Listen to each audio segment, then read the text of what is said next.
So hello everyone and welcome platform of गेट टिनिटी। और सीरीज चल रही है रैंकर स्टॉक की। तो आज है हमारे साथ हमारे नेक्स्ट रैंकर। रैंक ऑलरेडी आपने पोस्टर के अंदर देख लिया होगा। तहलका मचा हुआ है लोगों का बैक टू बैक ट्रिनिटी के अंदर में रैंकर्स फैक्ट्री से रैंक निकल करके आ रही हैं। तो फिर से सिंगल डिजिट रैंक के साथ में अप्रोच कर रहे हैं हम लोग आज राहुल प्रियदर्शी के साथ में। So first of all very congratulation बेटा for your such a great rank thank you sir. And welcome sir in the session. Thank you sir. तो गाइज किसी भी मुकाम तक पहुंचने के लिए जर्नी बहुत लंबी होती है और सबसे बड़ी उसमें जो बात होती है वो होता है उसमें की गई मेहनत।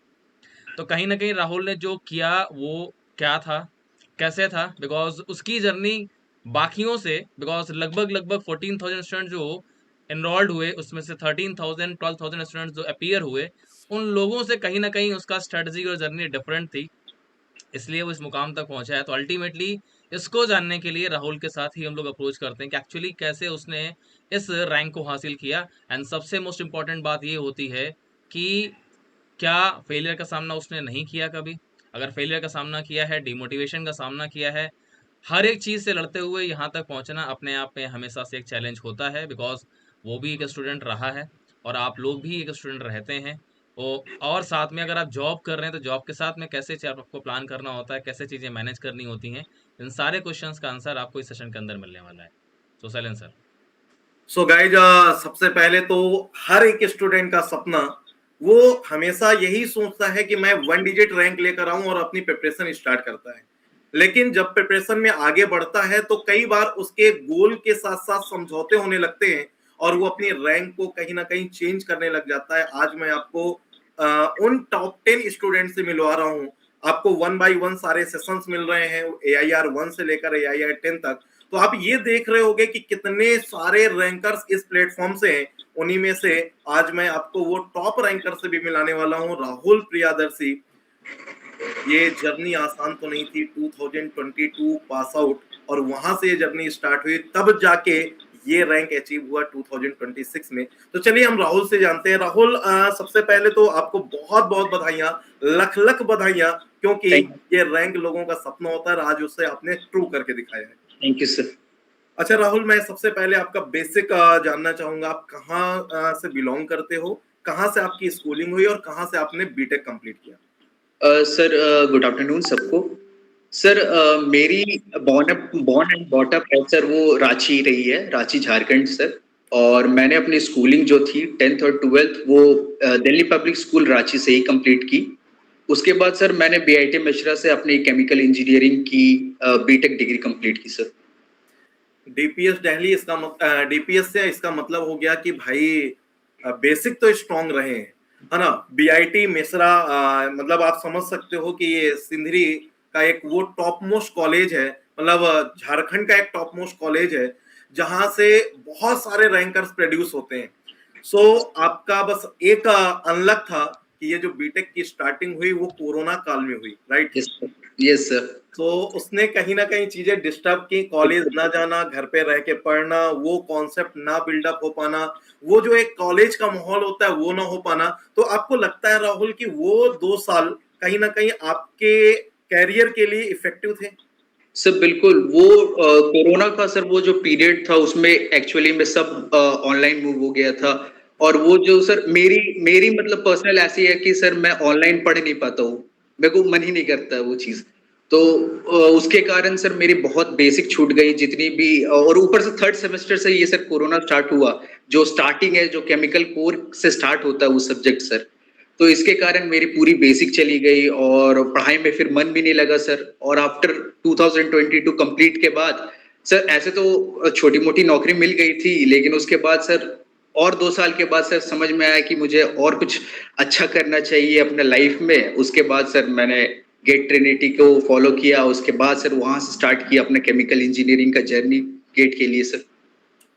सो गाइज, इसीलिए मैं बोलता हूँ ये फीलिंग इंपॉर्टेंट है, क्योंकि जिस फीलिंग के साथ हम लोगों ने ये गेट ट्रिनिटी स्टार्ट किया था, बच्चे हमसे और भी बहुत पहले से कनेक्टेड रहे हैं, लेकिन गेट ट्रिनिटी के बाद हम बाई हार्ट कनेक्ट हुए हैं। हमने लोग बच्चों की बात सुनी और बच्चों ने हमें वो रैंक प्रोड्यूस करके दिया। आज इन्हीं सारे इंटरव्यू में आप देख रहे होगे, है ना, जितने भी बच्चे हैं वो गेट ट्रिनिटी के इस सपोर्ट में हैं कि सर जो आपने किया वो स्टूडेंट्स के लिए काफी हेल्पफुल रहा। अभी ये सेशन से पहले हमारी और राहुल की यही बात हो रही थी कि गेट ट्रिनिटी में और हमें क्या इंप्रूवमेंट करना चाहिए, कैसे हमें मूव करना चाहिए। तो ऑन लाइव मैं आप लोगों से ये सारी चीजें अभी आप लोगों से डिस्कस करूंगा।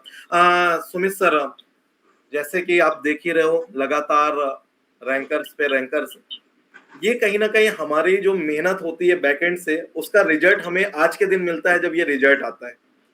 सो अब राहुल की इस रैंक के बारे में, है ना, जो एक ड्रीम रैंक होती है उस रैंक के साथ हम मूव कर रहे हैं, तो कहीं ना कहीं एक हमें भी आज फिर से चार्ज मिल जाता है, एक साल के लिए मोटिवेशन मिल जाता है कि हम ऐसे ही लगे रहें। हम जब डिमोटिवेट होते हैं जनवरी के टाइम पे, क्योंकि हम सर 2-3 घंटे भी नाइट में नहीं सो पाते प्री गेट की वजह से, और जब बच्चे बोल देते हैं सर इस प्री गेट की वजह से रैंक है, तो बस दिल खुश हो जाता है। क्या कहते हो सर एक्चुअली सिंपल सी बात ये है कि टीचर का काम है कहीं ना कहीं अपने स्टूडेंट्स को गाइड करना। तो गाइडेंस तो सर हम हज़ारों लोगों को देते हैं हर साल, लेकिन उनमें से कुछ होते हैं जिनकी वजह से हमें प्राउड फील होता है। उनमें से एक राहुल है। ऐसे हमारे जितने भी टॉप रैंकर्स हैं, कहीं ना कहीं एक चीज़ हमेशा से होती है सर कि जस्ट गेट क्वालिफाई करना, तो वो अंदर से हमेशा से एक चीज़ स्टूडेंट के अंदर रहती है कि सेटिस्फैक्ट्री नहीं होता, सेटिस्फाइड नहीं होता, उसको लगता है कि और बेटर हो सकता था। हाँ, उसके पास टाइम नहीं है या फिर किसी रीजन की वजह से वो दूसरे ऑप्शन चूज़ करता है, लाइक एमटेक या फिर पीएसयूज़ के अंदर में चांस मिलता है बट वो कन्वर्ट नहीं कर पाता। लेकिन कहीं न कहीं एक ऐसे मुकाम पे आके खड़े होना, बिकॉज़ हमेशा सर मैं एक चीज़ बोलता हूँ कि चूज़र्स कांट बी बेगर्स। इस रैंक के बाद में आपके पास ऑप्शंस होंगे। आप चूज़ कर सकते हो कि मुझे इधर जाना है, इधर जाना है या इधर जाना है। और अगर रैंक बेटर नहीं आती है, कोई भी रीज़न आपका हो सकता है, आपने लापरवाही की या फिर कहीं न कहीं कुछ न कुछ आपके साथ में ऐसा हुआ, तो वहाँ पर फिर आपके पास में बेगर्स का मतलब होता है कि फिर आप ऑप्शन ढूँढते हैं कि मुझे क्या करना चाहिए, मेरे इस रैंक पे मुझे क्या मिल सकता है। तो हमेशा से एक चीज़ बोली जाती है, कहीं न कहीं हम हार्ड वर्क इसलिए कर रहे हैं ताकि आप वहाँ तक पहुँच सकें जो आपका ड्रीम है। तो कुछ ही लोग होते हैं जो उस मुकाम तक पहुँच पाते हैं, लेकिन कहीं न कहीं इस मुकाम पर आ कर के सर हम लोग को ऐसा फ़ील होता है कि रैंक इनकी नहीं, रैंक हमारी आई है। राइट। हर साल हम लोग को ये प्राउड फील कराते हैं कि हमारी रैंक आई है, और अल्टीमेटली सर अगले साल की जर्नी जब स्टार्ट करते हैं ना, तो फिर से ऐसा ही लगता है कि हम उस बस के कंडक्टर हैं और ड्राइवर हैं जिन्हें जाना कहीं नहीं है, लेकिन सफ़र हर रोज़ करना है। तो कुछ ऐसी ही फीलिंग आती है हम लोग को कि चलो फिर से अब 2027 के लिए, फिर अगले साल 2028 के लिए, ठीक है ना? तो एज के साथ में कहीं न कहीं हम लोग का जो एक बॉडी होती है ना, तो बॉडी कहीं न कहीं हम लोग का साथ सपोर्ट करना धीरे-धीरे बंद करती जाती है, बिकॉज़ एक यंग जनरेशन आज से 10 साल, 15 साल पहले जो जुनून और जोश था, तो बॉडी भी अब सपोर्ट करना धीरे-धीरे बंद करती है। लेकिन इन लोग को जब देखते हैं ना, लगता है नहीं यार, अभी बहुत कुछ करना बाकी है। तो ये इन लोगों का कहीं न कहीं एक पुश है हम लोगों के लिए कि सर आप आगे बढ़ो, हम आपके साथ हैं। राहुल, एक बार मैं आपकी जर्नी के बारे में जानना चाहूंगा कि कैसे आपने इस साल तैयारी की शुरुआत की, फिर कब आपने टेस्ट देना स्टार्ट किया, और कैसे कैसे आप दिसंबर जनवरी के टाइम पे अपने आप को मोटिवेट रखा, और किस तरीके से आपने फिर ये हमारी pre GATE test series attempt की, उसका क्या बेनिफिट मिला, तो वो डिटेल में एक बार सारे जूनियर्स को इन्फॉर्म। सर 2024 के मिड में मैंने सर अपनी गेट की प्रिपरेशन स्टार्ट कर दी थी।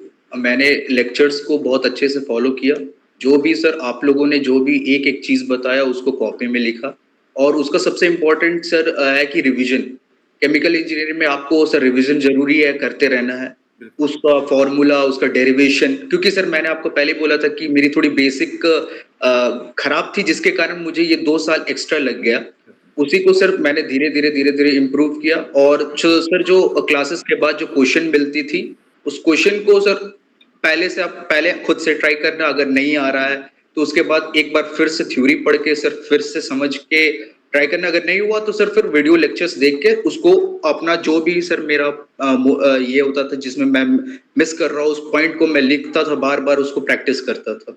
ऐसे करते-करते सर जब एटलीस्ट 9 टू 10 मंथ्स सर मुझे लग गया पूरी आपकी ऑल 10 सब्जेक्ट्स कंप्लीट करने में, और फिर उसके बाद सर मैथ्स भी। तो उस वक़्त तक सर 2025 का गेट आ चुका था। तो क्या हुआ था सर कि टेस्ट सीरीज़ वो पूरा अच्छा से नहीं हो पाया था मेरा। ना टेस्ट सीरीज़ हो पाया था, ना पीवाईक्यू हो पाया था। सर वो बस सिर्फ़ एक लेक्चर सीरीज़ को देखकर और कुछ क्वेश्चन सॉल्व किए थे। उसके बाद सर इस साल के लिए गेट में मैंने सिर्फ पीवाईक्यू 1990 से 2025 तक जितनी 35 इयर्स की पीवाईक्यू थी सर, उसको उसके बाद सिर्फ गेट ट्रिनिटी के टेस्ट सीरीज में सब्जेक्ट वाइज टेस्ट सर बहुत इंपॉर्टेंट है। सब्जेक्ट वाइज टेस्ट सर सबसे पहले आपको एक बेसिक आपका क्लियर है कि नहीं वो आपको पता चल जाता है। कौन से फॉर्मूले आपको छूट रहे हैं, कौन से टॉपिक आपसे छूट रहे हैं सर, वो आपको उससे पता कर सकते हो।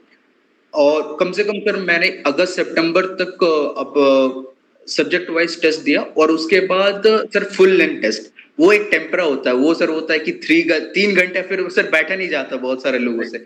भले आप सर कितना भी बैठ के यूट्यूब में लेक्चर्स देख लो, लेकिन वो एग्जाम देना और उसमें सारे सारे कॉन्सेप्ट को एक साथ याद रखना वो बहुत मुश्किल होता है। ये सब चीज सर सब फुल लेंथ टेस्ट सीरीज से ही निकलता है। आपको जितनी बार आप टेस्ट दोगे आपको सर वो आसान लगते जाएगा। मैं पहले सब्जेक्ट से आपसे बात करूं, आपने मेरे 5 सब्जेक्ट प्रॉपरली फॉलो किए, उनमें से कौन सा सब्जेक्ट ऐसा था जिससे आपको सबसे ज्यादा हेल्प मिली आपके इस रैंक में? सर केमिकल इंजीनियर के तो सर सबसे पहले जानते हैं कि प्रोसेस कैलकुलेशन सबसे इंपॉर्टेंट सब्जेक्ट हुआ है सर। वो अगर आपको नहीं पता रहेगा एनर्जी बैलेंस करना, मास बैलेंस करना, तो कोई भी अलग और सब्जेक्ट आप उसको क्लियर नहीं हो पाएगा सर बेसिक में। तो सबसे अच्छा सर सब्जेक्ट आपने बहुत अच्छा से एक्सप्लेन किया था प्रोसेस कैलकुलेशन को, उनका मैं बहुत ही बड़ा फैन हूँ सर। सर सुमित सर का केमिकल टेक्नोलॉजी हो गया, क्योंकि ये सब छोटे सब्जेक्ट है लेकिन ये सब पूरे मार्क्स देते हैं, और ये सब रैंक लाने के लिए बहुत इंपॉर्टेंट होता है। और सारे सब्जेक्ट सर ऐसा कोई एक सब्जेक्ट नहीं है जो आपको बताया जा सके। आपका सर आप दोनों का सर काफी अच्छा बेसिक है, काफी अच्छा पढ़ाने का तरीका है, वो एक बहुत ही आप मतलब सर एक ओरिएंटेड है। तो सर हमको तो उससे फायदा मिला था, मेरे को तो। सेकंड अगर मैं आपसे बात करूं, बहुत सारे बच्चे ऐसे होते हैं कि वो पढ़ाई नहीं कर पाते, कई बार कोर्स नहीं ले पाते, तो हमने गेट नीति स्टार्ट करके लोवेस्ट कॉस्ट में कोर्स निकाला, जहां पर 40-45 हजार का कोर्स हुआ करता था, वो हमने 10,000 में लाके रख दिया। तो क्या लगता है कि इससे आगे आने वाली जनरेशन को ये बेनिफिट मिलेगा और गेट नीति हर केमिकल इंजीनियरिंग के हेल्प के लिए जो एक सपना देखा है वो हम पूरा कर पाएंगे? सर बिल्कुल, आप लोग की सर एक बहुत ही अच्छी जर्नी रही है, और ये 10,000 स्टूडेंट, बहुत सारे ऐसे स्टूडेंट है सर, जैसे मेरे फादर तो एक काफी अच्छे पीएसयू पोस्ट में, तो सर हमें वो वैल्यू उतना नहीं पता चलता, लेकिन बहुत सारे ऐसे मैंने स्टूडेंट देखा है जिनके पापा डेली वेजर्स में काम करते हैं, उनके लिए सर ये बहुत ही ज्यादा हेल्पफुल होगा। 10,000 इवन आप वो अपना गेट का बहुत ही एक अच्छा भविष्य देख सकता है सर आपके प्लेटफॉर्म से। तो ये सर आपके लिए आप लोग ने बहुत ही अच्छा किया सर। अच्छा, स्टार्टिंग में बहुत बार आपने YouTube के भी हमारे लेक्चर फॉलो किए, तो वो YouTube के लेक्चर भी क्या बच्चों के लिए हेल्पफुल रहेंगे? यस सर, YouTube के लेक्चर्स भी आपको सही है, लेकिन मतलब ये है कि सर अगर आप गेट ट्रिनिटी में जाते हो तो सर एक पर्सनल गाइड मिलता है आपको। अगर कुछ भी डाउट हो तो आप सर से 24/7 आप लोग अवेलेबल रहते हैं, आप सर उससे पूछ सकते हो क्वेश्चन। और बेसिकली जो सर फ्रेशर होता है उसमें बहुत ज्यादा डाउट्स होते हैं, बहुत सारे, क्योंकि सर कॉलेज में आप उस तरह का तैयारी नहीं कर सकते, उस तरह से पूछ नहीं सकते हो। तो ऑनलाइन में सर आप लोग के जरिए में अपना बेसिक बहुत ही ज्यादा अच्छा से क्लियर कर सकते हो। तो मेरा तो सर अगर यही है कि अगर गेट ट्रिनिटी में अगर सब्सक्रिप्शन ले लिया जाए कुछ भी करके तो ज्यादा बेटर होगा सर यूट्यूब के प्लेटफॉर्म से। अच्छा राहुल, बहुत बार ऐसा होता है कि टीचर्स रैंकर्स को ज्यादा वरीयता देने लगते हैं। आप मेरे से 2022-23 से कनेक्टेड हो, कभी आपने मुझे मैसेज किया, उस समय आपके पास ना रैंक थी ना आपके पास ऐसा कुछ था, उस टाइम पे भी क्या आपको मेरे प्रॉपर आंसर मिले, प्रॉपर रिप्लाई मिला? यस सर, मैंने तो सर हम लोग का तो जर्नी बहुत पहले से 2022 से, कभी भी डिमोटिवेशन होती थी, कभी भी एग्जामिनेशन को प्रेशर आता था सर, मैं आपको हमेशा मैसेज करता था। और आप सब बहुत अच्छा से एक्सप्लेन करते थे, समझाते थे। इवन सुमित सर से भी मेरी बहुत बात ज्यादा मेरी बात हो चुकी है सर एग्जाम को प्रेशर लेकर। जो वो फेज था सर जिसमें मैंने लेक्चर कंप्लीट कर लिया था लेकिन PYQ नहीं किया था, और टेस्ट सीरीज में बैठा तो बहुत ही कम मार्क्स आया, तो उसमें बहुत ज्यादा डिसअपॉइंटमेंट, एक डिमोटिवेट टाइप का हुआ था। तो सर उसमें आप लोगों से कनेक्ट किया, एटलीस्ट बहुत सारा चीज सर मुझे सीखने को मिला। बहुत सारे स्टूडेंट केमिकल टेक्नोलॉजी छोड़ के चले जाते हैं या बोलते हैं बोरिंग है, इतनी फ्लो सीट कौन याद करे। क्या कहते हो आप इस केमिकल टेक्नोलॉजी के बारे में? क्योंकि मैं भी डरता था, लेकिन हाँ सुमित सर को जब केमिकल टेक्नोलॉजी पढ़ाते देखता हूँ तो मुझे एक अलग ही कॉन्फिडेंस आता है। अरे आपका क्या कहना है, क्योंकि आप जो मेरे को भी बोलोगे ना सर स्टूडेंट सुनेंगे। तो मेरे को भी ये फ्लो डायग्राम ये सब मेरे को पसंद नहीं था सर, मेरे को भी डर लगता था, ज्यादा थ्योरी पार्ट मेरे को भी पसंद नहीं आता था। लेकिन सर सुमित सर का जो है वो बहुत ही अच्छा ओरिएंटेड है, वो धीरे धीरे पूरा अच्छा से समझा के और वेल करेक्ट समझाता है, तो इंजॉयमेंट होता है सर उनका क्लास में। अगर आप देखोगे तो आप बहुत ही अच्छा लगेगा आपको पढ़ने में। अच्छा, अगर अब हम टेस्ट सीरीज के बारे में पूछे तो आपने कब से टेस्ट देना स्टार्ट किया था?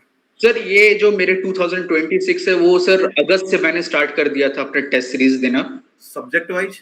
सब्जेक्ट वाइज तो सर बहुत पहले से जो फुल लेंथ टेस्ट सीरीज था उसके लिए हम कम से कम 4 मंथ अपना रखे थे कि उस एग्जाम का माहौल में सर वो ढल जाए, क्योंकि वो सबसे इम्पोर्टेंट होता है सर। चाहे आप कितना भी सब्जेक्ट वाइज टेस्ट सीरीज दो, एक साथ अगर आपकी टोटल 10 सब्जेक्ट आता है तो बहुत सारा इशू आता है सर, क्योंकि ये एक सब्जेक्ट की होती नहीं है। तो कम से कम हम 4 मंथ सर हम फुल लेंथ टेस्ट सीरीज के प्रिपेयर किए थे। अच्छा, सबसे पहले मैं सब्जेक्ट वाइज टेस्ट सीरीज की बात करूं तो क्या उनमें आपको सारे सब्जेक्ट के सारे चैप्टर या सारे टॉपिक टच थे, जो इम्पोर्टेंट है उसका वेटेज अच्छा था, और उससे आपको प्रॉपर सब्जेक्ट की प्रिपरेशन में और उसके कॉन्फिडेंस में हेल्प मिली आपको? बिल्कुल सर, सब्जेक्ट टेस्ट बहुत इंपॉर्टेंट है। जब एक बार आप लेक्चर कंप्लीट करके जाते हो तो सब्जेक्ट टेस्ट देना ही चाहिए, उससे आपको पता चलता है कि आपको कौन सा चीज आप भूल रहे हो, क्योंकि सर लेक्चर में तो बहुत सारा चीज आप रिवीजन कर लेते हो, 3-4 बार आप कर लोगे, लेकिन उसके बाद भी अगर आप क्वेश्चन बनाओगे तो कुछ ना कुछ आपको मिस हो ही जाएगा। तो ये गेट ट्रिनिटी एक ऐसा है कि सर आपका सब्जेक्ट वाइज टेस्ट दोगे तो बहुत सारा ऐसा फील्ड होगा, ऐसा टॉपिक होगा जो आप इग्नोर करोगे और उससे भी क्वेश्चन बच जाता है। तो वो सब चीज के लिए सर ये बहुत इंपॉर्टेंट रहता है। हमने बेटा इसीलिए ये सारे सब्जेक्ट वाइज टॉपिक वाइज दिए, क्योंकि बहुत बार क्या होता है हम उसको अनइम्पोर्टेंट समझ के कि 10 साल से नहीं पूछा गया छोड़ देते हैं। यस सबसे सर। पहले आज से 2-3 साल पहले पहले फिन्स नहीं आता था, सुमित सर ने ही फिन्स के क्वेश्चंस डालना स्टार्ट किया और उसी साल फिन का क्वेश्चन आ गया यस और सर। तब से लगातार फिन्स के क्वेश्चन आने लगे। तो ये यस हम लोग उन टॉपिक्स को टच करने का ट्राई करते हैं सब्जेक्ट वाइज टेस्ट सीरीज में जो कभी नहीं पूछे जाते और हमें लगता है आएगा, और हमेशा वो उसका बेनिफिट मिलता है। अच्छा, अगर मैं बात करूं फुल लेंथ की, तो आपने कितने फुल लेंथ दिए थे?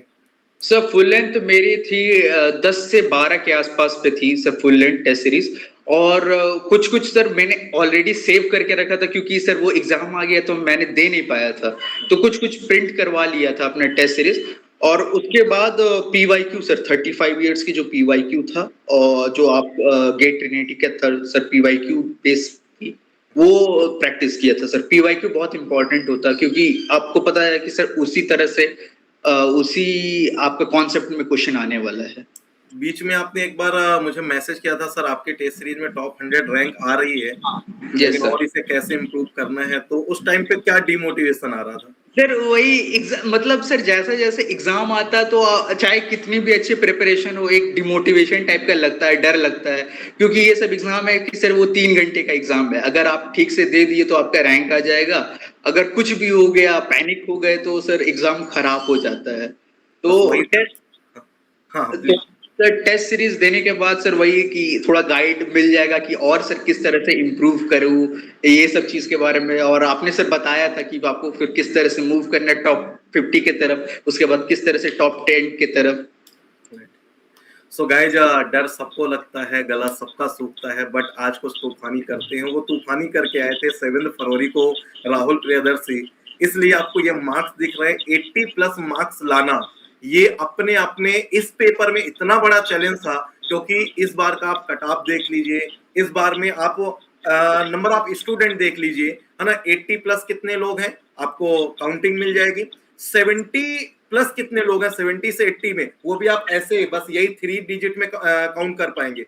फिर जो आपको मैक्सिमम स्टूडेंट मिल रहे हैं वो आपके 60 वाली लाइन में मिल रहे हैं, वो भी 60 वाली लाइन में ऐसे नहीं 50 स्टूडेंट हो, वो भी लिमिटेड ही है 10, 12, 15 स्टूडेंट। तो अब आप ये समझ सकते हो कि 60 से नीचे सारे लोग और एक बंदा 80+ मार्क्स लेकर आ रहा है। तो इसका डिफरेंस, कॉन्सेप्ट का लेवल, एक सपोर्ट, एक वो कॉन्फिडेंस, वो प्रैक्टिस, ये सब कुछ दर्शाता है जो राहुल ने अपने लास्ट के टाइम पे किया। अच्छा राहुल, जब आप प्री गेट देकर एग्जाम देने गए तो आपको एग्जाम ज्यादा टफ लग रहा था या प्री गेट ज्यादा टफ लग रहा था? सर अगर आप प्री गेट दोगे सर लगातार, तो आपको सर वो आइडिया हो जाएगा। आपको लगेगा कि एग्जाम में जो आपने प्री गेट दिया है उसी लेवल में आपका क्वेश्चन आ रहा है। आप वो 3 घंटा सर बैठना इंपॉर्टेंट होता है। अगर आप लोग से सर अगर लेक्चर सीरीज अच्छा कोई फॉलो किया होगा, सब्जेक्ट वाइज टेस्ट अच्छा फॉलो किया होगा, और अगर वो फुल लेंथ टेस्ट सीरीज दिया होगा, तो एग्जाम आपको सर एक आसानी टाइप का लगेगा। उतना टफ नहीं लगेगा, थोड़ा टेंशन होगा, बस उसी को कंट्रोल करके अगर अच्छे से एग्जाम अटेम्प्ट कर जाएगा तो सर रैंक ला सकता है सर कोई भी स्टूडेंट। अच्छा, मेरा एक और सबसे इम्पोर्टेंट क्वेश्चन, बेटा आप सिर्फ गेट ट्रिनिटी से कनेक्टेड थे या और भी बहुत सारे प्लेटफॉर्म के कोर्सेज या टेस्ट सीरीज ले रखे थे? गेट ट्रिनिटी से ही मेरा सर टेस्ट सीरीज था, क्योंकि सर एक ऑनरेबल मेंशन करना चाहूंगा देव का, जिसका सर रैंक था, वो 3rd ईयर में भी रैंकर था, 4th ईयर में भी रैंकर था। वो सर मेरे को बहुत पर्सनली गाइड किया था। देवरिया और चक्रवर्ती। जी सर, वो अभी EIL में है सर, वो बहुत ज्यादा मेरे को पर्सनली गाइड करता था। तो वो टेस्ट सीरीज के बारे में कि किस टाइप का क्वेश्चन आ सकता है, और इवन इंटरव्यू तक के बारे में सर वो मेरे को गाइड कर चुका है। तो उसने मेरे को बोला था कि सर जो आपका एक स्टूडेंट ही रहा है, कि गेट ट्रिनिटी का टेस्ट सीरीज बहुत इंपॉर्टेंट है एग्जाम से पहले, वो देना ही चाहिए। मैं सर थोड़ा डिमोटिवेट हो गया था, लेकिन सर ये एक वो होता है कि अगर अच्छा सर कोई पॉजिटिव चल रहा है, कोई पॉजिटिव दोस्त रहेगा, तो वो आपको पॉजिटिव बातें ही बताएगा। और टेस्ट सीरीज से उसके बाद सर मेरे को बहुत फायदा हुआ था इसके बाद। सो गाइज हमेशा याद रखिएगा, बेस्ट कंटेंट जो अगर कोई प्रोवाइड कर रहा है केमिकल इंजीनियरिंग में वो गेट ट्रिनिटी है। आपको एक बार फेथ के साथ मूव करना पड़ेगा। हाँ, प्री गेट टफ लगेंगे, मैं आपको बोल रहा हूँ प्री गेट टफ लगेंगे, लेकिन जब आप एग्जाम देने जाओगे एटलीस्ट एग्जाम इजी लगेगा। तो आपको प्री गेट का कितना बेनिफिट मिला राहुल? सर प्री गेट अगर आप कर लोगे अच्छा, तो एग्जाम में भी उसी टाइप का क्वेश्चन आएगा, वो कोई अलग क्वेश्चन नहीं आएगा। जिस तरह से आपका सर गेट ट्रिनिटी का टेस्ट सीरीज रहता है, वो उसी ओरिएंटेड रहता है, वो गेट के ही पेपर की तरफ रहता है। कभी वो मीडियम लेवल का होता है, कभी वो टफ लेवल का होता है। सर ज्यादा जानबूझ के टफ बनाते हैं इसीलिए कि आपको गेट आसान रहे लगे। क्योंकि हमारे प्री गेट में शायद आपके 80 मार्क्स नहीं पहुंचे, है ना, लेकिन आप गेट में 80 मार्क्स ला रहे हो, क्योंकि हम इजी नहीं देते, गेट में इजी भी आता है। बिल्कुल बिल्कुल। आपको गेट का पेपर आसान और प्री गेट का थोड़ा टफ लगता है, क्योंकि प्री गेट हमारी स्ट्रेटजी है, हमारा एक्सपीरियंस है, इसमें हमारी मेहनत है, और ये जो करके जाएगा बेटा वो फोड़ के आएगा, रैंक लेकर आएगा। सुमित सर। एक्चुअली देखो बेटा, ऐसा है कि टेस्ट देना और देवरगा का नाम अगर तुमने लिया तो उसमें एक चीज़ मैं भी ऐड करता हूँ कि जैसे तुम्हारे अंदर एक डर और डिमोटिवेशन आ रहा था, सेम फीलिंग उसके अंदर भी आ रही थी जब वो भी प्री गेट मॉक टेस्ट देता था। उसके अंदर तो ये डर का माहौल था कि सर मैं लाइव नहीं दूंगा, मैं बाद में दूंगा। ठीक है, तो प्री गेट हमेशा से कहीं ना कहीं स्टूडेंट के अंदर में एक्चुअली आपको लगता है कि वो डिमोटिवेट कर रहा है, लेकिन कहीं ना कहीं आपके अंदर एक ऐसी कैटलिस्ट वो आपको इम्प्लीमेंट कर रहा है कि कहीं आप जब गेट एग्जाम देने जाओगे तो वहां पर आपको उसका डायरेक्ट बेनिफिट दिखता है। क्योंकि देखो हमेशा से एक चीज़ होती है कि जनरली हम जब पीवाईक्यू सॉल्व करते हैं या फिर जनरली हम फुल लेंथ टेस्ट देते हैं, तो उसमें बहुत सारी चीज़ें पीवाईक्यू ट्रेंड के बेसिस पर होती हैं कि पीवाईक्यूज में ऐसा कॉन्सेप्ट पूछा गया था, कुछ वैसा बन जाता है। प्री गेट जनरली हम लोग हमेशा ट्राई ये करते हैं कुछ नया लेकर के आएँ, कुछ नया आपको सिखाएं, कुछ नया दे करके जाएँ। पिछले 3 सालों से प्री गेट के अंदर हम लोग यही ट्राई कर रहे हैं, हर एक क्वेश्चन कुछ नया आए, हर एक क्वेश्चन कुछ नया आए। उस नए से आप जब कुछ नया सीख के जाते हो ना, तो आपके जो गैप्स होते हैं, फिल इन द ब्लैंक्स जो आपके होते हैं ना, वो आपके फिलअप हो जाते हैं। तो उससे क्या होता है कि आपके जो लूप होल है, जहाँ पर गलती करने के चांसेस है, वो बहुत कम हो जाते हैं। तो हमेशा से यही टारगेट रहा ब्रिगेड को लेकर के। और राहुल, एक सबसे बड़ा क्वेश्चन जो आता है, जैसे आपने बोला कि सर डिमोटिवेशन आता था, डर लगता था, तो इस डिमोटिवेशन और डर सबको लगता है, ये चीज़ सबको देखनी चाहिए, क्योंकि कोई भी टॉप रैंकर हो या फिर कोई भी आपका एक एवरेज स्टूडेंट हो, डर सबको लगता है। तो वहाँ पर एक सबसे बड़ा क्वेश्चन आता है कि सर टाइम मैनेजमेंट, सर मेरा कॉलेज मैनेज नहीं हो पा रहा है, सर मैं जॉब मैनेज नहीं कर पा रहा हूँ, मेरा गेट प्रिपरेशन मैनेज नहीं हो पा रहा है। तो अपने जूनियर्स को एक बार ये गाइड कर दो कि एक्चुअली में टाइम कैसे मैनेज करना चाहिए। बिकॉज आपने तो प्रॉपर तरीके से अपने टाइम को मैनेज किया, ठीक है, और आपको जो टाइम लगा अपना स्टार्टिंग में बेसिक को कवर अप करने में, उसको इम्प्लीमेंट करने में, अगर कोई सपोज मान लो 2nd या 3rd ईयर का कोई स्टूडेंट है, अगर वो अभी से स्टार्ट करता है, तो उसको आप क्या सजेस्ट करोगे कि एक्चुअली कैसे अप्रोच करो तुम, ताकि ये तुम्हारा 3rd ईयर में ही अच्छा रैंक आ जाए। जैसे कि आपको 2 साल लगभग लग गया अपना बेसिक बिल्डअप करने में बिकॉज ऑफ द कोविड, है ना, लेकिन अभी जो कॉलेज जा रहा है, जो स्टार्टिंग से गेट यूनिटी के टच में आ चुका है, तो उसको आप कैसे मोटिवेट कर सकते हो? सर सबसे बेस्ट वही है जो सेकेंड ईयर और थर्ड ईयर का स्टूडेंट है, उसके पास बहुत अच्छा अपॉर्चुनिटी है ग्रेट ट्रिनिटी में, कि वो सबसे पहले सर आप लोग का लेक्चर सीरीज जो प्रॉपर है उसको फॉलो करे, भले वो क्लास में हो सर, और आप लोग का टाइमिंग भी उसके बाद सर क्लास 6 बजे शाम को है, तो उस वक्त तो सर आ ही जाता है नॉर्मल 2-3 घंटे के सर आपके क्लासेस होते हैं, तो वो फॉलो कर सकता है उसको रात को अच्छा से। और धीरे ही धीरे सर, धीरे ही धीरे मतलब एक लेक्चर भी अगर वो पर डे देखेगा तो उसका बेसिक शुरू से ही बनता जाएगा। क्योंकि सर हम लोग का तो जैसे कोविड था, तो अभी अफसोस होता है कि वो टाइम को हम लोग सर वेस्ट किए, वो अभी से फील होता है वो हमें, कि अगर उस वक्त हम लोग सर अगर पढ़ाई कर लिए होते तो इतना टाइम नहीं लगता। लेकिन जो जो लोग के पास सेकंड ईयर और जो थर्ड ईयर है, वो अपना अच्छा से लेक्चर सीरीज फॉलो करे, जो क्वेश्चन मिल रहा है सर डीपीपी डेली प्रॉब्लम वो सॉल्व करे, उसके बाद सर पीवाईक्यू फॉलो करे और टेस्ट सीरीज सर वो अपना देते रहे। तो इससे क्या होगा कि सर वो बहुत ही इजी, मतलब उस पर कभी भी वो डिमोटिवेशन नहीं आएगा, पैनिक नहीं आएगा कि मेरा क्या होगा, वो अपना आराम से इसको स्मूथली तरह निकाल सकता है सर। देखो एक चीज अगर मैं पूछूंगा अभी राहुल से, अगर कि इस रैंक आने के बाद में, यहाँ पर स्टैंड करने के बाद में, अगर पीछे मुड़ करके देख रहे हो तो क्या तुम्हें लग रहा है कि अगर ये रैंक अगर सेम अगर 2022 या 3 में आई होती, तो वो जो कुछ होता है ना ड्रीम पीएसयूज जो होते हैं लाइक आईएल गेल, ठीक है ना, उस यस बार उस टाइम पे हमारे आईओसीएल में भर भर के वैकेंसी भी आ रही थी, यस तो कहीं ना कहीं ये ऑप्शन ऐसा फील होता है कि मिस हो गया यार। बिल्कुल सर, ये तो सर हमेशा वो घाव रहेगा दिल में, जो सब वो जो भरा नहीं जा सकता। लेकिन सर होप फॉर बेस्ट, जो भी होगा सर इन फ्यूचर में वो हमेशा एक अच्छा ही होगा। इवन सर आप लोगों से सर बात हो रही थी कि डीआरडीओ भी एक बहुत अच्छी कंपनी, रेप्यूटेड कंपनी है जो गवर्नमेंट ऑफ इंडिया में है। तो सर अगर उसके लिए भी अगर मैं काम करूँ तो प्रेस्टिजियस होगा सर मेरे लाइफ हाँ। में। लेकिन एक बात है कि सर जब भी टाइम मिले तो उस टाइम को बहुत अच्छे से यूटिलाइज करना चाहिए, उसको वेस्ट नहीं करना चाहिए, क्योंकि वो सर फिर बाद में आपको याद आएगा, वो और पछताने के अलावा सर और कोई आपके पास उपाय नहीं रहेगा उसमें। राहुल, जो एक ड्रीम रैंक होती है वो आपने अचीव कर लिया। AIR 1-2-3 मोस्टली बच्चों का यही होता है कि मुझे सिंगल डिजिट मिल जाए, और अगर टॉप 3 मिल जाए तो और अच्छा। और मैं मानता हूँ AIR 1-2-3 तीनों AIR 1 ही है।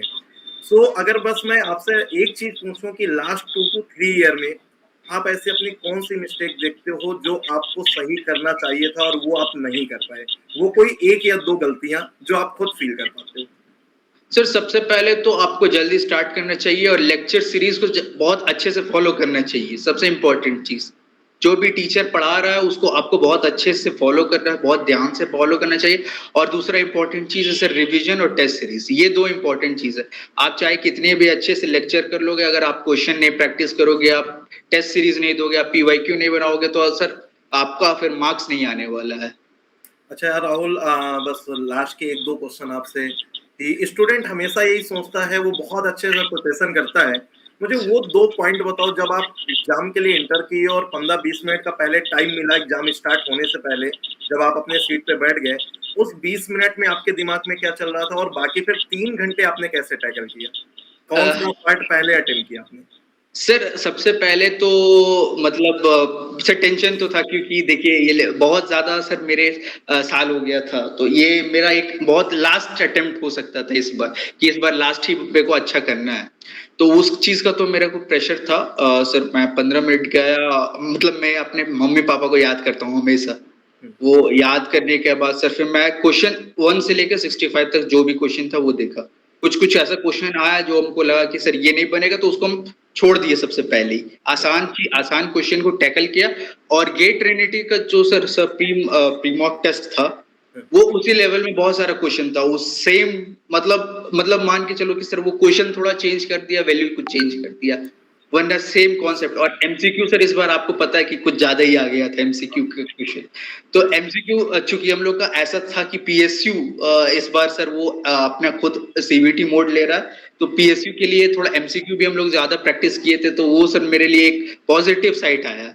तो वो देख के मेरे को अच्छा लगा। और सर शुरू से मैं अपना क्वेश्चन बनाता रहा, जो क्वेश्चन बन रहा था उसको पहले अपना कंप्लीट कर लिया 1 से 65, जो उसके बाद कुछ कुछ लगा कि कैलकुलेशन होगा, वो सर लास्ट लास्ट में कंप्लीट किया। एक ओवरऑल बहुत पॉजिटिव मेरा एग्जाम गया था। एक मैंने आपका रिस्पॉन्स शीट भी देखा, उसमें एफटी के पहले मैंने 10 क्वेश्चन देखे, आपके 10 के 10 सही। Yes sir. ये कैसे मिरेकल हुआ? मतलब बच्चे बोल रहे हैं एप्टी टफ आया था और आपके 10 के 10 सही।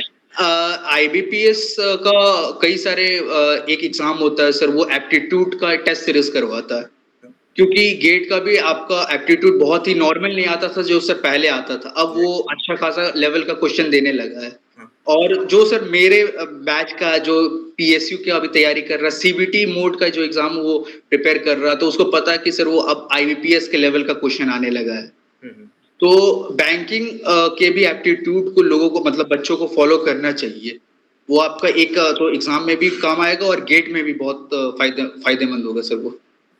सो गाइज आप लोगों के लिए बता दूं कि बैंकिंग एसएससी लेवल की जो आईबीपीएस लेवल की एप्टीट्यूड होती है उसका भी हम लोगों ने पराक्रम बैच में स्टार्ट कर दिया। अगर कोई स्टूडेंट सेपरेट सिर्फ एप्टीट्यूड करना चाहता है तो बता दें, अभी हमारा क्वांट स्टार्ट हुआ है, देन 1 अप्रैल के आसपास हमारा रीजनिंग स्टार्ट हो जाएगा और हम ये पूरा एफटी का कोर्स आईबीपीएस लेवल का आपको प्रोवाइड कर रहे हैं। उसके साथ में 1000 क्वेश्चन भी प्रैक्टिस के लिए आपको दे रहे हैं प्लेटफॉर्म पे, जहां पर आप टाइम बेसिस पे उसको कंप्लीट कर सकें। आई होप कि आप लोगों के लिए बहुत इंपॉर्टेंट होगा। अच्छा, एट द एंड बस मैं आपसे लास्ट क्वेश्चन पूछूंगा, बट उससे पहले आप कोई ऐसे फ्रेंड के नाम मेंशन करना चाहो जिन्होंने आपके इस प्रिपरेशन में हेल्प किया, क्योंकि ये बहुत जरूरी है उन लोगों का नाम मेंशन करना जो आपके साथ हमेशा खड़े रहे। कई बार ऐसा होता है हम लोगों का काम है, हमने पढ़ाया, टेस्ट सीरीज दे दिया, उसका नो डाउट आपको बेनिफिट मिला, आप यहाँ तक पहुंचे, लेकिन एक पर्सनल मोटिवेशन के लिए वो फ्रेंड जब बोलते हैं ना भाई तू लगा रहा यार मैं तेरे साथ हूँ, वो एक अलग मोटिवेशन देता है। तो ऐसे कोई फ्रेंड आपकी? सर देव को तो मैंने पहले मेंशन कर दिया था कि देव एक बहुत ही पॉजिटिव साइड था मेरे लिए, वो बहुत ही पर्सनल लेवल में को बहुत अच्छा गाइड किया था। और साथ में स्वपन पांडे था सर, वो आप जानते होंगे उनको भी। तुषार पांडे था, तुषार आनंद था सर, दीपक सोरेन था, ये सब मेरे दोस्त लोग थे जो काफी हम लोग साथ ही में रहते थे और मेरे बुरे वक्त में भी उन्होंने बहुत साथ दिया सर मेरा, तो उनको मैं हमेशा। तो जादवपुर यूनिवर्सिटी से था, बाकी सारे आपके बैचमेट हैं आपके कॉलेज के, ठीक है। तो लास्ट में आप अपने जूनियर्स को क्या एडवाइस देना चाहोगे कि अगर वो भी AIR 1 का ड्रीम लेकर स्टार्ट करें तो उनको क्या करना चाहिए? सर पहले तो ये है कि जल्दी स्टार्ट करो, कुछ भी हो तो वो जल्दी आप अगर आपको मतलब टॉप रैंक में आना तो थोड़ा आपको अलग करना होगा दूसरा लोगों से। तो सबसे पहले सेकेंड या थर्ड ईयर से ही अपना गेट का प्रिपरेशन स्टार्ट कर दो, लेक्चर सीरीज को प्रॉपर फॉलो करो। उसके बाद टेस्ट सीरीज तो एक इम्पॉर्टेंट है, लेकिन पीवाईक्यू भी बहुत इंपॉर्टेंट है। तो पीवाईक्यू को जितना 30 साल के आसपास में पीवाईक्यू है उसको सॉल्व करो, लगातार सॉल्व करो, बार बार सॉल्व करो। जितनी बार सॉल्व करोगे आपको एक नया नया चीज सब सीखने को मिलेगा। और फुल लेंथ टेस्ट सीरीज ये सब टाइम से लगाओ सर, 4 महीने 5 महीने ये सब आपको सिर्फ टेस्ट सीरीज देना है।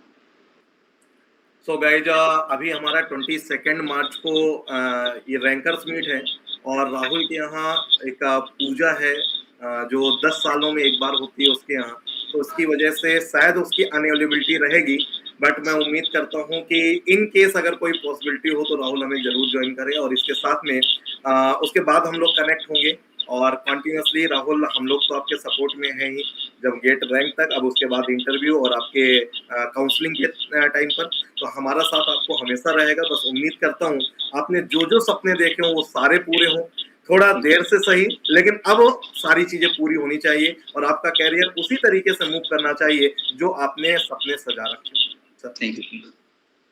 सो गाइज फाइनली इतना सब कुछ सुनने के बाद में कंक्लूजन यही निकलता है कि रास्ता वही है, स्टेप्स वही हैं। अगर आप उनको प्रॉपर फॉलो करते हैं, that is revision, practice, PYQ and test, जिसको रिपीट करके मैं बोलता हूँ, ठीक है। अगर आप इसको प्रॉपर फॉलो करते हैं तो आप भी राहुल की तरह उस मुकाम पर पहुंच सकते हैं जहां पर आज राहुल पहुंचा है। तो अल्टीमेटली स्टार्ट करो, सबसे पहली चीज़ है स्टार्ट करना। आप केवल प्लान करते रहे और स्टार्ट नहीं किया तो कोई फायदा नहीं है। सबसे पहले स्टार्ट करो, तो स्टार्ट के साथ फिर उसको एग्जीक्यूट करना और फाइनल उसको वहां तक पहुंचाना जिसके लिए आपने स्टार्ट किया था, ठीक है। तो आपके लिए आपका गेट 27 हो या गेट 28 हो, अल्टीमेटली आपको अगर वहां तक पहुंचना है तो बहुत ही सीरियसली मोड में, जहां पर गेट प्रायोरिटी हो उस मोड के साथ आप स्टार्ट करो। और कोई भी बंदे के लिए सफ़र आसान नहीं होता है, चाहे वो राहुल के लिए हो या फिर कोई भी आपका AIR हो। सभी के लिए लाइफ वैसे ही है, सभी के लिए चैलेंजेस वैसे ही हैं। उसने ड्रॉप लेकर के इतना बड़ा, एक बहुत बड़ा उसके लिए प्रेशर था, जैसा उसने स्टार्टिंग में बोल दिया कि ड्रॉप लेकर के अप्रोच करना वो हमेशा से एक चैलेंज होता है। बिकॉज आपके पास, अगर आप कॉलेज गोइंग हैं तो आपके पास अभी कॉलेज का ऑप्शन है, अगर आप जॉब कर रहे हैं तो वो ऑप्शन है, आप एमटेक कर रहे हैं तो वो ऑप्शन आपका है करंट में, उसके पास कोई ऑप्शन नहीं था। अभी उसका ड्रीम है टॉप आईआईटी बॉम्बे ज्वाइन करना, उसका ड्रीम है टॉप लेवल का इंडियन गवर्नमेंट का कोई ऑर्गेनाइजेशन ज्वाइन करना लाइक डीआरडीओ। होपफुली हम यही विश करते हैं कि उसके दोनों ड्रीम पूरे हों, और अल्टीमेटली उसने इस हासिल लक्ष्य को जो हासिल किया है उसमें कहीं ना कहीं सबसे बड़ा रोल उसके पेरेंट्स का होता है। बिकॉज अगर पेरेंट्स आपके लिए एक सपोर्ट हैं तो लाइफ में कोई भी चीज़ आपके लिए दूर नहीं है, नामुमकिन नहीं है, सब कुछ आपको मिल सकता है। तो thank you Rahul, and thank you to your parents also thanks. For for this achievement. और गाइज आप सभी लोग, ठीक है, ट्राई यही करो कि जिस मुकाम को आप हासिल करना चाहते हो उसके लिए थोड़ा सा हार्डवर्क की आपको ज़रूरत होगी, उसको किसी भी तरीके से आपको करना है, फेल होने के डर से नहीं, किसी टारगेट को लेकर के नहीं। जैसा कि सिंपली आपको बताया गया कि अपना सामने जो भी टास्क आ रहा है उसको एफिशिएंटली कंप्लीट करो और आप फाइनली वहां तक पहुंच जाओगे जिसका आप प्लान कर रहे हो। सर लास्ट में एक अनाउंसमेंट और, मैंने अपने एक सेशन में बोला था कि आपके सीनियर अगर आप रैंक लेकर आते हैं तो उसका बेनिफिट डायरेक्टली जूनियर्स को भी मिलना चाहिए। तो सर उसी के लिए मैं अनाउंसमेंट कर देता हूँ, राहुल बताएगा ये सही है कि नहीं। बीआईटी मेसरा, ठीक है, इसके अलावा जादवपुर यूनिवर्सिटी 2, और थर्ड रैंक भी जादवपुर यूनिवर्सिटी से ही है। तो इन दोनों कॉलेज के बच्चों को मैं 30 मार्च तक आपको कोर्स में 20% का एडिशनल डिस्काउंट देता हूं। अगर कोई भी इन दो कॉलेज से है तो वो जूनियर्स अपने कॉलेज के प्रूफ के साथ, आई कार्ड के साथ या अपनी मार्कशीट के साथ मुझे मैसेज ड्रॉप करें, और उन सभी बच्चों को 20% का एक कोड मिलेगा, उसके साथ आप एनरोल करिए। इस 30 मार्च तक ये ऑफर आपके लिए रहेगा। क्यों राहुल, ठीक है आपके जूनियर्स के लिए? ऐसा काफी अच्छा है बीआईटी मिश्रा का। सर नाम और क्या चाहिए मेरे को? मैं तो यही चाहता हूँ भाई, लोग आपके नाम से जाने कि भाई लोग गर्व से बोले ये राहुल प्रियदर्शी मेरे सीनियर हैं। मैं ये चाहता हूँ। थैंक यू ठीक है सर। सर, तो आज के सेशन को यहीं फिनिश करते हैं। Many congratulation again to you and your family and your friends and everyone to achieve such a great rank. और ये ड्रीम रैंक होती है जो हर बच्चा चाहता है। तो आज के सेशन को यहीं पर फिनिश करेंगे, बट आप सारे सेशन देखिएगा, सारे रैंकर्स के एटलीस्ट 1 डिजिट के सारे सेशन आपको देखना चाहिए, सबसे कुछ सीखने को आपको मिलता है। Thank you very much, love you all बेटा, take care, bye bye and thank you everyone बेटा। Thank you sir.